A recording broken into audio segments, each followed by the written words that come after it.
Hey, what's up everybody? My name is CollegeSportsREVIVED and welcome to my latest channel update video. I know you guys may have some questions about the Fordham series over on College Hoops 2K8 and what's going on there.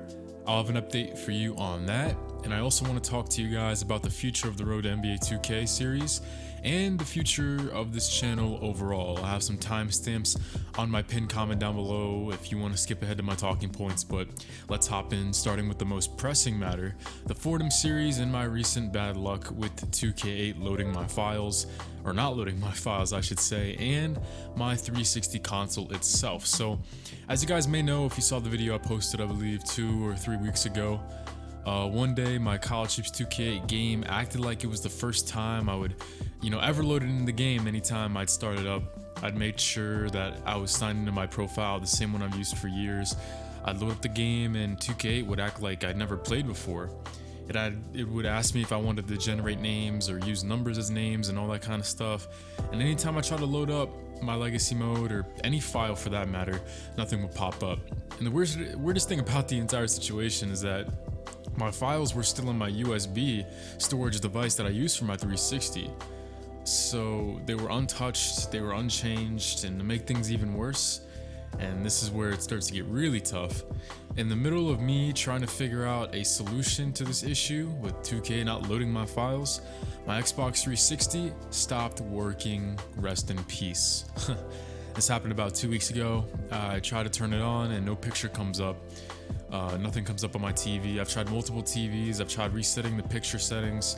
I looked online for hours for different solutions and nothing has worked. So I spent like 2 weeks going at it and nothing's changed. This has actually happened to me once before, but after a while it did fix itself after about a day, and this was maybe 2 months ago. But it's been 2 weeks since this happened this time, and I don't think it's gonna come back on this time around. So it's horrible timing for this to happen, but to be fair, I've had this 360 for 8 or 9 years now, so I guess it was due to die out. And I do have a new 360 coming in the next upcoming days, Xbox 360 that has a cool little perk in it that I'll talk about in just a moment.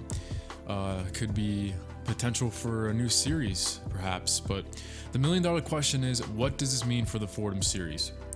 Well, I think I could sign into my old account username and password from my old 360 on the new one when that comes in. The problem is that account is just so old, I'm not even sure if that's a possibility anymore, unfortunately. I do have my profile on that flash drive, that USB, and I have all the 2K8 files on that USB as well. So perhaps somehow I could bypass that login and load up my Fordham series. Who knows? I can't really give you an answer until it ships to me and I get my hands on it and try it out for myself. So for now, the Fordham legacy is 50-50, whether or not I'll be able to continue that. And the part that sucks the most is we're gonna lose the entire timeline of our legacy mode. Not only are we losing the file from Fordham, but we're also losing everything that has transpired over the 6 years that we were at UT Martin. So we're gonna lose the UT Martin team. That roster had a lot of fun playing them this season. And Georgia Tech, like, they were starting a dynasty. They were back-to-back national champions. All that stuff won't be around anymore unless I recreate UT Martin's roster, which I'll probably do that at least because I want to play them if we start over. But worst case scenario, if we can't recover Fordham, then I have an idea. I'll try to create some sort of storyline, perhaps that Coach Carter got fired from Fordham, and he has to move on. And that kind of makes sense because we were going through a pretty bad losing streak there at the end of that series. I think we lost like 8 or 9 games in a row. So it could fit in well with the storyline. But the next question would be, do we start again at a new mid-major school, or do we skip the mid-major chapter of Coach Carter's career and move on to a struggling Power 5 team? Like, we could pick a Rutgers or an Oregon State type of team. Or we could take a mid-major school, like I think one that I liked was Loyola Marymount out in Los Angeles. They had some incredible teams in the 1990s, and we could try to restore them to their former glory. All in all, just let me know what you think in the comment section on what you'd want me to do and what we want to do if we can't recover Fordham, because if by some miracle I can recover the legacy, then it's simple. Pick up right where we left off, of course, and I hope that's what happens, but it's not looking all that likely when that new 360 comes in. So let me know, would you want to see a mid-major school like a Loyola Marymount or a Louisiana Tech a struggling mid-major program or a struggling Power 5 like a Rutgers, Oregon State, those kind of teams. So let me know what you think about all that down below. But the perk is with that Xbox 360 that I ordered that I mentioned earlier is the mod that is required to play College Football Revamped on NCAA 14. That's going to be coming in the 360 I ordered. Just don't tell anybody, because I don't know if that'll get my console banned or whatever. But that's also why the 360 is going to take a tad longer than usual to ship to me. But I've been dying to play some revamped NCAA 14 College Football Revamped. I haven't been able to play that yet. And I've also been dying to get some more college football on the channel as well, so best believe I've been brainstorming some ideas on NCAA 14 Revamped to bring that to the channel, including a mini-series that I think you guys will enjoy. Stay tuned for that one, because if I pull off this revamp thing, then, that's definitely something I want to consider on the side. Some other mini-series I've been considering is, of course, something NCAA 14 related, like we talked about. I also have a couple comments I've seen for a mini-series with a former player like Jacques Diggs or Darnay Betancourt, maybe one of the more impactful players from UT Martin, and perhaps doing like a little mini-series with one of those guys, maybe make it a My Career or something, and doing that on an older 2K game like 2K11. That's my personal favorite 2K, and only doing the rookie season and maybe key gaming it, but just having some sort of story to pick up right where we left off. How did Jacques Diggs do in his NBA career? What team did Betancourt get drafted to? That kind of stuff. So that's an idea I like a lot. Or maybe I was considering a tournament with some of the legends on my channel. That's one that could be pretty easy to do. Take the entire database of players that we've come across throughout my channel.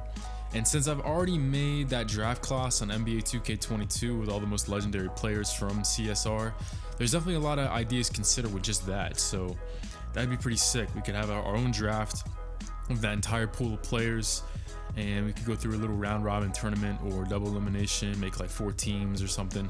So let me know what intrigues you. If you have any more ideas, I'm always open to talking about new ideas. So, sound off in the comments if you have any ideas. Moving on to the future of the Road to NBA 2K22 series. We're currently in season 6 if you're following that one, about to reach the postseason. Always exciting time. I'm still on search of my first ring that's been elusive to capture. And honestly, if we win that ring to finish year 6, I think it might be a good idea to cut the series there, unfortunately. As much as I've loved this series from the very beginning, it'll always have a special place in my heart, since it was the series that kind of got the ball rolling on my channel's following. Like, I remember when I was a senior in high school and we were still in the series playing college basketball at Texas. It started going around school a little bit that I had like 1,000 subscribers in only a couple months, and people who I barely knew in school were asking me about the new episode of Road NBA 2K. So it's just that kind of stuff that's priceless to me, and I owe it all to you guys. Seriously, I'm not the one to like attention all that much, but that was pretty cool, being, I guess, a mini celebrity. I don't know, but there's just moments like that, it makes YouTube really special, and why I'm always going to continue to do it as long as I have the time for it. At the end of the day, though, the series has been dragging on a little bit, and I do want to end the series on a high note, which is why after we earn that first ring might be a good time to cut things. But as you guys know, on my channel, my series, they're never rigged. If they were, we would have beat the Sixers in the finals back in season 3. I can tell you that right now. We outplayed Philadelphia. I'm still mad about that one, how we didn't win that ring.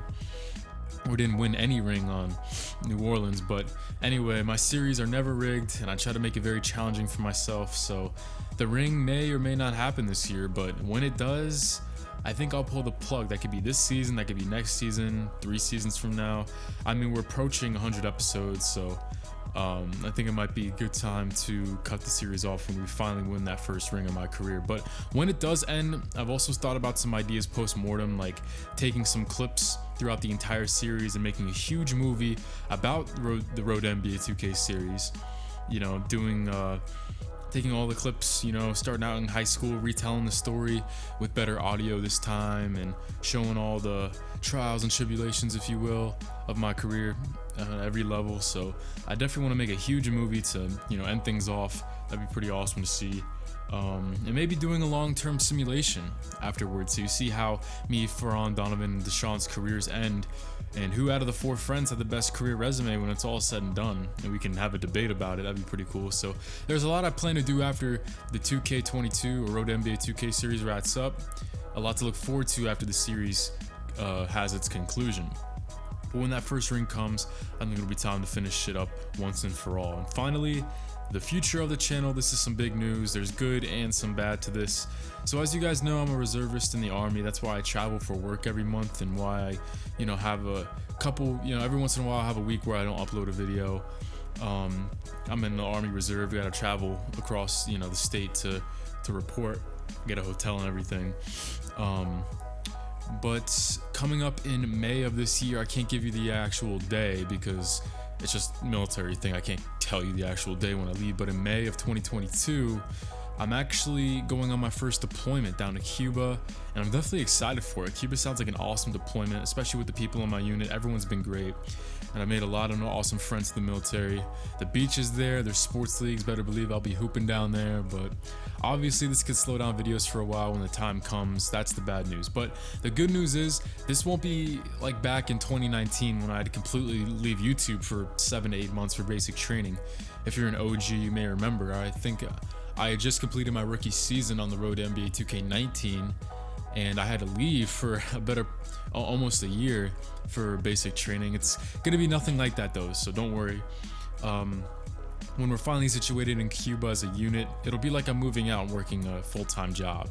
We'll be staying in townhouses. I'll most likely have my own room, and I can have pretty much whatever I want down there. I can have my games, my YouTube setup, my desk, my laptop, everything for my schoolwork and stuff, because I'll be probably doing some school down there. I can have it all mailed to me. So once I'm situated, I can have that all down like I never left home. I can have everything in my room, my bed, everything's gonna get mailed down to me, shipped down to me. So there's that. And also when I'm off work down there, I can do whatever I want. Like I said, it's like I'm moving out. I got all the free time, the free time's mine once I'm off work. But before you actually arrive to your deployment, there is a period where you have to stop in a base called Fort Bliss in Texas for a couple weeks for some physical and written tests. You have to make sure all your paperwork is in order, blah, blah, blah, blah, whatever, military stuff. And obviously I can't have my setup there while I'm going through the processing of all that. So for those couple weeks in May, I won't be able to post. But don't worry, once we clear those few weeks, we'll be in Cuba, and I'll try to post when I can. And I'd imagine that I'd have about the same amount of free time as I do now, if not maybe a tad less, but I wouldn't be too concerned about a lack of videos when I'm actually situated in Cuba and I'm in a groove and everything. So I've never been deployed to Cuba, obviously, so I'll only really know how it works in Cuba when I get down there, and like I said, when I get into a rhythm. But if anything changes, I'll let you guys know. I really appreciate you guys staying patient with me whenever I gotta go out of town for work or for my schoolwork, or whenever my 360 just had issues. You guys are still staying patient, and you guys still support me, and that means a lot to me, because I'd love to be able to post more. YouTube's not my full-time job, so I can't, but whenever I can't, you guys are still around, so that means a lot to me. If you guys have any input or questions or concerns on the topics I discussed today, feel free to leave a comment or shoot me a text on my social media. I'll have that up on the screen right now. Even though I don't use social media all that much, I'll definitely get back to you, don't worry. And that's pretty much all I got for you guys today. So I'll have some more 2K22 action up on the channel until my new 360 comes in the mail, and I'll let you guys know when it finally does. Hopefully it ships well and that mod's in there, so I can finally play some College Football Revamped, hopefully for the channel. And that's pretty much all I have for you guys today. So if you listen to me ramble all the way through, I greatly appreciate it. And I hope to see you enjoying my upcoming videos and ideas. So I appreciate it, guys. Thanks for stopping by today. Thanks a lot. I'll see you guys soon. Have a great night, and we'll see you next time. Peace, everybody.